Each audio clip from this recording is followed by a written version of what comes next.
ঘটনার আকস্মিকতায় একজন জ্ঞান হারালেন, আরেকজন খাটে বসে অবাক দৃষ্টিতে তাকিয়েছিলেন, আর কেউ কেউ কান্নায় ভেঙে পড়লেন।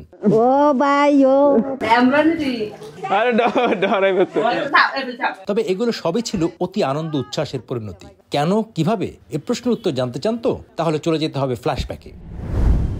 ইমরান থাকে ইরাকে, আজ সে ফিরেছে ইরাক থেকে। কিন্তু সেই ফেরার পেছনেও একটা গল্প আছে। সে বাড়িতে কাউকে জানায়নি, জানিয়েছে টিম চলতিকে। মানে পরিবারকে বিশাল একটা সারপ্রাইজ দিতে চায় সে। এয়ারপোর্ট থেকে তার 3 বন্ধুর সাথে সঙ্গে হই আমরাও। আমি একজন প্রবাসী, আমি ইরাকে জব করি, ইরাক থেকে আসছি আজকে বাংলাদেশ। এই বছর জুনের 21 তারিখ হচ্ছে ইরাকে যাই এবং ডিসেম্বরের 21 তারিখ 22 তারিখ আজকে আসি। সারপ্রাইজ দিতে যাব ওদের, গিয়ে দেখবো ওদের এক্সপিরিয়েন্স কেমন। এটা দেখার জন্য আর কি আমি যাচ্ছি, কাউকে না বলে বা কাউকে না জানিয়ে। আর প্রথম দেশে যাই তখন একটা ইচ্ছা ছিল যে কাউকে না জানিয়ে যাব, কিন্তু ওটা যে কোনো কারণে হয় নাই। তো ভাবলাম এবার যদি যাই তাহলে হচ্ছে বাড়িতে না বলেই যাব। এর আগের বার তো যখন আসছিলাম তখন মা, বোন, ওয়াইফ যায়নি, তখন তো বিয়ে হয় নাই, বাট আমার খালা ওরা গেছিল এয়ারপোর্টে। তখন দেখে অনেক বছর পর, প্রায় 5-5.5 বছর পর ওদের সাথে দেখা, অবশ্যই অবাক লাগছে, দেখে খুব ভালো লাগছে। কারণ মা বাবাকে দেখার জন্য আসছি মূলত দেশে, যে অনেক দিন মাকে ছাড়া বাবাকে দেখি না। একটা ভালো লাগা, অন্যরকম একটা, মানে বলে প্রকাশ করা যাবে না ওই অনুভূতিটা আর কি। ইমরানের বাড়ি কুমিল্লার দেবিদ্বারে। আমরা যাচ্ছি ইমরানের গ্রামের বাড়ি। কি হতে পারে ইমরানকে দেখে জানতে চাইলাম। আব্বু তো নাই বাসায়, আম্মু আছে। ওরা দেখে অবাক হয়ে যাবে যে মাত্র 6 মাস আগে গেছি, এখন আবার হুট করে চলে আসছে। এটা একটা সারপ্রাইজ ওদের জন্য। আম্মার সাথে গতকাল কথা হয়েছিল, যখন আমি বাসা থেকে বের হই, তখন বলা হয়েছিল যে বাসায় মেহমান আসবে আগামীকাল, তোমরা হচ্ছে মানে আয়োজন, একটা ছোটখাটো একটা আয়োজন করার জন্য। কিন্তু আমি যে যাবো ওইটা ফ্যামিলি জানে না বা আম্মু কেউ জানে না। বলছি যে আমার একটা ফ্রেন্ড যাবে, মূলত বিয়ের দাওয়াত দিতে যাবে। আজকে আশা করি একটু অন্যরকম হবে, বিকজ আজকে তো কেউ জানে না, ফ্যামিলির কেউ জানে না, ওয়াইফ জানে না। সো আশা করি আজকে একটু আরো বেশি হবে। সো আমার মধ্যে এক্সাইটেড কাজ করতেছে।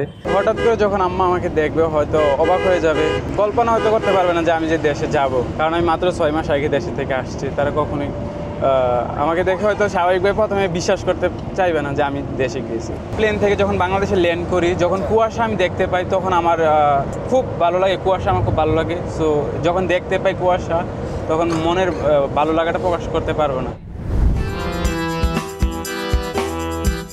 কিনছি একটা হচ্ছে আমার আম্মুর জন্য, আর একটা হচ্ছে যে আমার প্রিয় আহালিয়া, আমার ওয়াইফের জন্য আর কি।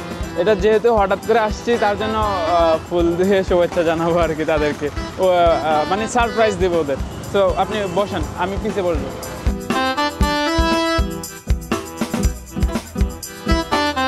বাড়িতে পৌঁছাতে 3 ঘন্টার বেশি সময় লাগার কথা নয়, কিন্তু আমাদের প্রায় 6 ঘন্টা সময় লেগে গেল যানজটের কারণে। বাড়ির কাছে পৌঁছানোর পর ইমরান মাফলার দিয়ে মুখ ঢাকলেন, মাথায় দিলেন ক্যাপ, যাতে কেউ ধারণাও করতে না পারে। এবার এলো সেই মহেন্দ্রক্ষণ। বাড়ির ভিতরে ঢুকছে ইমরান। এরপরে কি হলো তা আপনারাই দেখে নিন।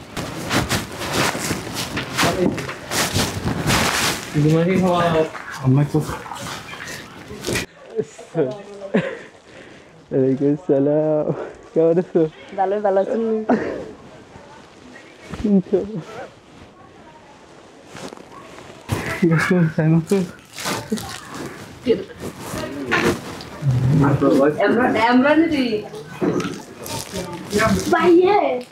আসসালামু আলাইকুম। আমি ইমরান। ও ভাই ও একাই বইয়া বইয়া রইছি ও ভাই ও আল্লাহ আল্লাহ ও মুখগুলো না আমি বুঝে লাইছি গো, আমি তো এই বুঝে রাইছি গো। আল্লাহ আল্লাহ আল্লাহ। কেমন আছো? ভালো থেকে কেমনে? হ্যাঁ সবাই নামো নামো। আরে এত বাচ্চা নাকি কইলে কি সবাই জানে কিন্তু আমরা কথা রাখছি সবাই জানে। হ্যাঁ হ্যাঁ আজকে কেমন আছো?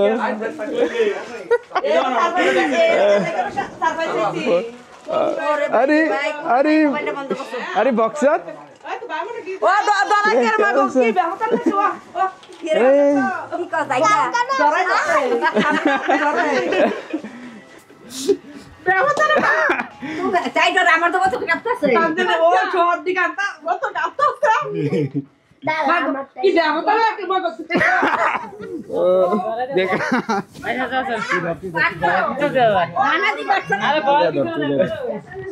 আরে ডরে গেছে ও দেবো তো অলরেডি আছে খালা নানি আছে বুঝি বাবা তো মাই জামু গিয়ে ভয় পেতে কি ভাই এবে যাও না দেবো তা কাট দিস সামনে সামনে আরে কাটা ভাইয়া নাই ভাইয়া না তোমার লাইট তো কেমন আছো আলহামদুলিল্লাহ ভাই ভালো আছি মোবাইলের মধ্যে জানি দেখা ঠিক আছে আমরা এই কাহিনীটা করছে কেমন লাগলো এটা সামু আচ্ছা আচ্ছা কেমন আছো কেমন ভয় পেতেছো কে আচ্ছা ভয় পেতেছো কেন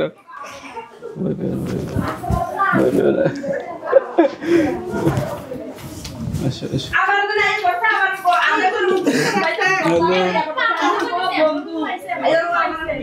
আমি কিছুই জানি না আমার ছেলে জানে এইভাবে জানে আইসা আমার ছেলেও আমার কাছে বলছে না জানি আম্মু আমি বাড়িতে আসবো বা কি আসো বিষয় আমার ছেলে বলছে জানি কি কুমিল্লা থেকে হ্যাঁ বন্ধু নাকি কালকে আসছে আজকে আমরা বাড়িতে আসবো জানি কি 10টার আগে তোমরা রেডি হয়ে থাকো এরা খাওয়া দাওয়া করে তোমরা নিয়ে যাবো যদি আমি ফোন করি তাহলে তোমরা বাড়ির থেকে বের হইও গিয়ে থাকতেও পারো আবার বিকালে আইসেও পড়তে পারো তো আমরা মনে করেন হেপি পেশা নিয়ে আমরা রয়েছি এর মধ্যে এনামুলে কয় আন্টি গ্যালেসটা দেন আমি দিলাম হে পানি খেলো পানি খেয়ে ইয়ে এনে বসলো আর আমি ওই এনে বসলাম হ্যাঁ সাথে কথা কই ছেলে ইয়া আঞ্জা দিয়ে আমার ইয়া ধরছে কিন্তু ছেলেরা আমি চিনতে পারি না আমি মনে হচ্ছে ছেলের বন্ধু এবার যখন ছেলে কাশিটা দিছে তখন আমি আমার পুতির এসছি আমরা না এটা এমন কেন হইব আমরা কিন্তু বিশ্বাস করতে পারছি না ছেলের আসার কথা ছিল আরো আপনার 2-3 মাস পর হ্যাঁ বলছে জানি কি আম্মু আমি আরো 2-3 মাস পরে আসবো তো কিন্তু আমরা জানি না জানি কি অহন জানি ছেলে আসবো আমরা কেউ এটা কল্পনা করতে পারি না ওই যে প্রথম জানা আসছে সেটারও ভালো ছিল আমার কাছে এখন জানি মনে করেন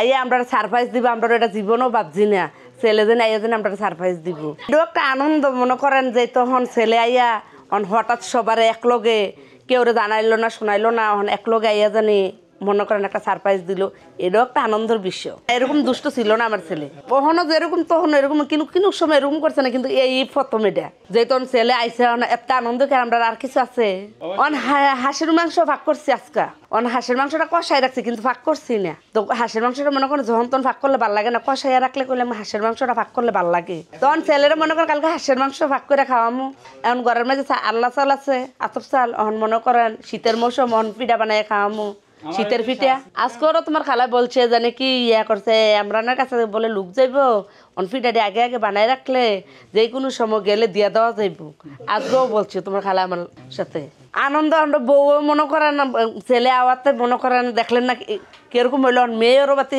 মনে করেন কা হয়ে গেল মেয়ের ডুজ দিছি মেয়ের ওষুধ খাওয়াইছি মেয়েও ভয় পাইছে বউ ভয় পাইছে ছেলে আসা তখন মনে করেন হঠাৎ জেনে আসলো এই কারণে মনে করেন ভয়টা পাইছে আপনারও সাথে আসছেন অনেকগুলো লুকাইছে না মনে করছে অন্য দেশের পরিস্থিতি ভালো না তখন আমার ছেলে যেভাবে আইছে মুখ বাইদা ইয়া করে জানি আসছে অন্য মনে করেন দেশের পরিস্থিতি ভালো না এই কারণে তারা ভয় পাইয়া গেছে যখন আমার ছেলে কাশি দিছে তখন আমি বুঝে লেখে জানি আমার ছেলে আমি যেমন বলছি জানি কি এমরানে তখন আমার কাছে আমার ছেলে গেছে যাওয়ার পরে তখন মনে করেন আমার আম্মা আঞ্জা করে ধরে ও ভাইয়া ভাইয়াও কয়া তারা নানি নাতিনে মনে করেন ইয়া করলো আর কি আনন্দ করলো ইমরানের মা জড়িয়ে ধরলেন ঠিকই কিন্তু চিনতে পারেননি ছেলেকে সদ্য বিবাহিত স্ত্রী খাটে বসে অবাক দৃষ্টিতে তাকিয়ে রইলেন তারপর থরথর করে কাঁপছিলেন বাকিদের অবস্থা তো দেখতেই পাচ্ছেন আমার শালা দুলাভাই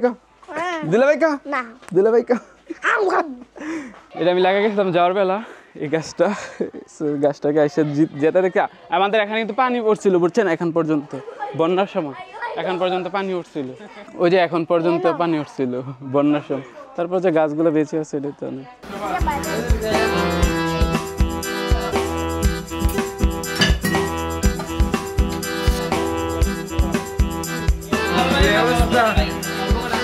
ওর সাথে আমার সবসময় কথা হয় ও তো ইরাকে থাকে না আমারে ফোন দিয়ে জানাইছে আপনাদের যে পেজের কথা তো ওই ভিডিওটার জন্য আমাকে জানাইছে আমি বলছি সুন্দরী তো হয় আমার সাথে জানাইছে যে কেউ যাতে না জানে আমি অনলি তোরে জানাইছি আর ওই যে ওরা দুজন আসলো না আলামিন আর স্ক্যান একজন ওরা শুধু জানতো এটা ওই নিজের থেকেই প্ল্যান করছে ওর বন্ধু বাড়িতে আসছে ওর বন্ধুর নাকি বিয়েতে ওনারা যাইবো বন্ধুরা এখানে আসবো এখানে দুপুরে এসে খাওয়া দাওয়া করবো ও এটা বাসায় জানাইছে তো বন্ধুরা আসার কথা ছিল দুপুরে আসার জন্য তো আসতে তো লেট হয়েছে আপনারা দেখছেনি সবাই রেডি ছিল যে ওই যে বন্ধুর বাড়িতে যাবে, বিয়েতে যাবে, এতটুকুই। ওনারা তো মানে আমি যতটুকু আশা করছিলাম এর চাইতে বেশি আতঙ্কিত হয়ে গেছে।